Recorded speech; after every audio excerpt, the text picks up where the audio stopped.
কংগ্রেস নেতা রাহুল গান্ধীর ৫৪তম জন্মদিন উপলক্ষে কংগ্রেস কর্মীরা আসানসোলের জিটি রোড বরাবর কংগ্রেস পার্টি অফিসের সামনে বাসিন্দাদের ঠান্ডা শরবত এবং ছোলা গুড়ের বাতাসা প্রদান করেন। সাংবাদিকদের এই তথ্য জানাতে গিয়ে কংগ্রেস নেতা প্রসেনজিৎ পুইতন্ডি বলেন, আজ প্রতিটি কংগ্রেস কর্মীর প্রিয় নেতা রাহুল গান্ধীর জন্মদিন উপলক্ষে আসানসোলে প্রচণ্ড গরমের দাবদাহে মধ্যেই ঠান্ডা শরবত বিতরণ করা হয় পথ চলতি মানুষদের জন্য।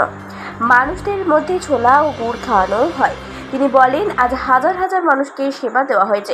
देखिए, आज हमारे नेता राहुल गांधी जी का आज 54 साल जन्मदिन के मौके पर हम लोग यहाँ पे मोहब्बत का शरबत साथ में छोले बतासे गुड़ वाली लोगों को खिला रहे हैं, क्योंकि जिस तरीके से गर्म पड़ा है इस बार लोग परेशान हैं।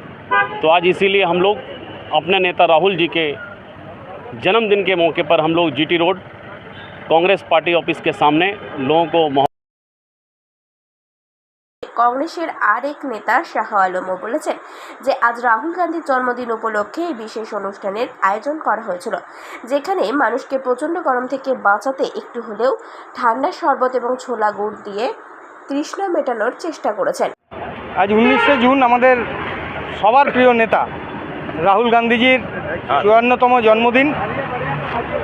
আমরা আসানসোলে কংগ্রেসের পক্ষ থেকে পথ চলতি সাধারণ মানুষকে এই যে তীব্র দাবদাহ গরমে মানুষের প্রাণ নষ্টাগত এই পরিস্থিতিতে রাহুল গান্ধীর যে পেগাম, যে বার্তা সাধারণ মানুষের কাছে মোহাব্বত ভালোবাসার বার্তা, আজ আমরা মোহাব্বত কা শরবত এখানে সাধারণ পথ চলতি মানুষকে সাথে বাতাসা ছোলা ভেজা মানুষকে দিচ্ছি। হাজার হাজার মানুষ রাস্তায় দেখছেন, পথ চলতি মানুষ যখন যাওয়া আসা করে কিভাবে সামান্য এক গ্লাস পানীয় জলের জন্য রাস্তায় চলে।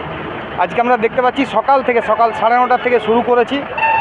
2 ড্রাম 3 ড্রাম অলরেডি আমরা শরবত খাইয়ে দিয়েছি, আরও 2-3 ড্রাম রেডি করা হলো। আসানসোল থেকে সঞ্জয় যাদবের রিপোর্ট, 99 নিউজ।